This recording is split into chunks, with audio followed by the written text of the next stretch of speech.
down here last week, we had breakfast at this Bull Creek Fish Camp, and they serve a stunning breakfast if you could find the place. And we had a really good breakfast, and for the two of us, including coffee, it came to about $9. And it was, the catch-22 is you have to find the place. And if you find the place, of course, you got to find your way home, which is an adventure too. But if you bought my book, I have a map in here. and if you know about GPS, your little GPS will take you there. Also the driverless car, which is coming in a week or so. Don't think things don't move fast, because they do. Things change with blazing speed. But anyway, you're seeing the so-called springtime of Florida. We're in November, December. They're getting the fields ready. They're planting like crazy. And they get about a 3-month jump on the market. This has changed since we were out here last time. Oh, yeah. Remember how it was? Yeah, well, this after the last bus trip. Yeah. It's just like Zot, instant farm. And a couple weeks later, there'll be cabbages rolling around in the fields. Stuff grows out here at amazing speed. This road was a lot different. Yeah, this road was horrible.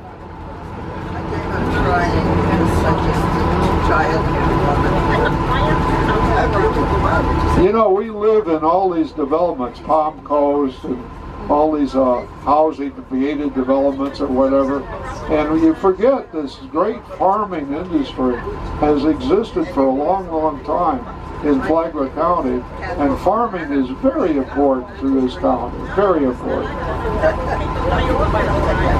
You don't get a grasp of that unless you go to that Cracker Days event in the springtime. Okay, this is the fireworks. This is Santora's fireworks. This is 100 years old. Mr. Santora came over from Italy, and he used to fire off fireworks for the king. They sell their fireworks to Disney World. They sell their fireworks all over the United States. And the local residents enjoy, they test rockets out here at night. And sometimes you'll see a wonderful skyrocket go off from the fireworks place and burst in the air over these farmlands. And they do beautiful work with their fireworks. And that company's way over 100 years old. They could well be one of the first firework companies in America. I don't know that, but they could well be. Very well known. Okay, here's the distribution center, guys. And this is fairly recent, and this is what ships the goods to market. Cabbages, potatoes, you name it. Big semi-trucks come in here, hauling away flag. They don't sell this stuff on a local market, but I heard a rumor that the Ag Museum are thinking of having a farmer's market, and if you were really lucky, and they were awfully intelligent, they would offer some Flagler potatoes, which can't be bought in a local market. You can't get them. Maybe they could hook up with one of these farmers and get a load of Flagler potatoes. Unobtainable. You can't get them. Now, those potatoes are available in this restaurant we're going. They serve a fried potato side, and it is a Flagler honest-to-God potato, and it is different. It's different than the average bear. And they fry them in grease. I know they're not very healthy, but boy, do they taste good. There's some characters in a Flagler potato that these other market potatoes can't touch. Now we're coming up on a real cracker house. This cracker house is over 100 years old. There's families that have lived here. They didn't have water, they didn't have electricity. They have an outhouse or back, used to, and we always sort of stop the bus, tooted the horn, and they sit on the front porch in their overalls. These are bona fide, honest to God, there it is, Florida crackers right there. And they live there, boy. And I've stopped and talked to them. This is the ruins of an old turpentine camp right here. This is called DuPont Road, or rather Dean Road. And this is directly related to Cisco Dean, who's our director at the Flagler History Society. And but that's a real cracker house. I mean, that is absolutely authentic. You don't get any more authentic than that house. I've gone in there and filmed. It would make a great film because it's real. And the people that live there are real as you'll ever find. They're very nice too, by the way. Very pleasant. Okay, we're headed for the fish camp. Now, little story here. Remember in the olden days, there weren't roads out here. So it was cheaper to build a railroad, narrow gauge railroad, to get your goods to market. Sometimes these railroads were hauled by mules. In other words, they didn't even have an engine. But the main activity were steamboats. And they get 2 or 3 steamboats a day coming down from Cowford, C-O-W-F-O-R-D.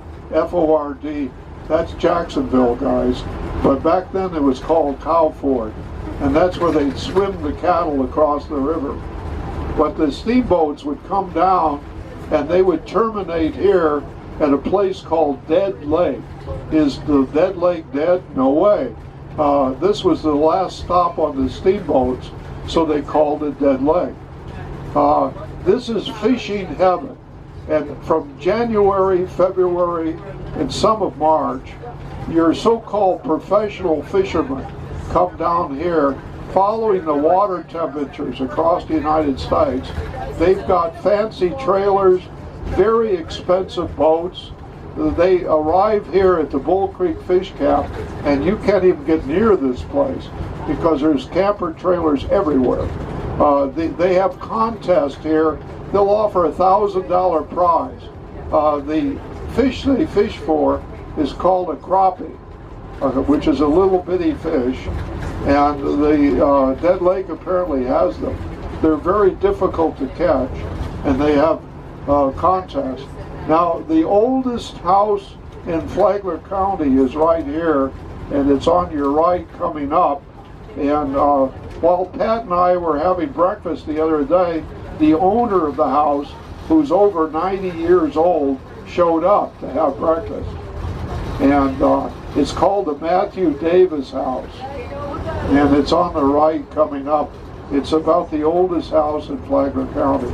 But these people exist. He came into the restaurant, sat down, very pleasant fellow, in his late 90s, and he occupies this house, which is, I say, is the oldest known house in Flagler County, called the Matthew Davis House. It's coming up on your right. I can't see where I'm going, so I'll probably only tell you when we go by it. I'll let you know. But it is the oldest house.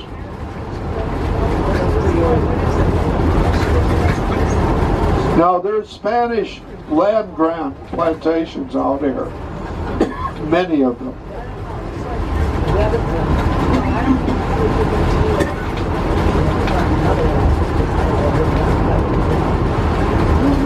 These were called donation grants because in 1812 we had a bunch of people trying to take Florida away from the Spanish, and they were called patriots.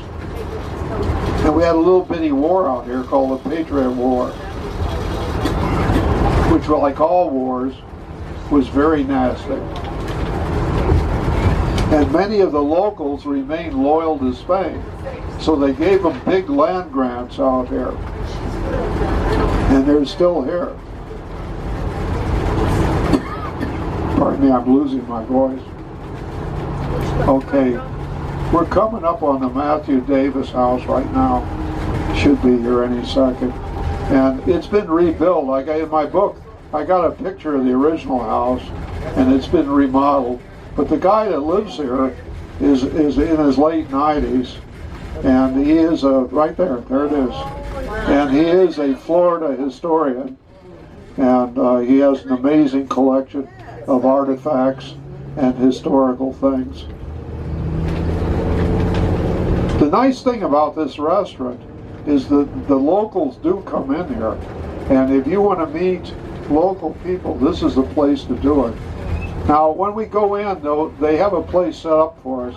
They're going to give us menus. I want to warn you, the food service is awfully slow, and I want to get home sometime today.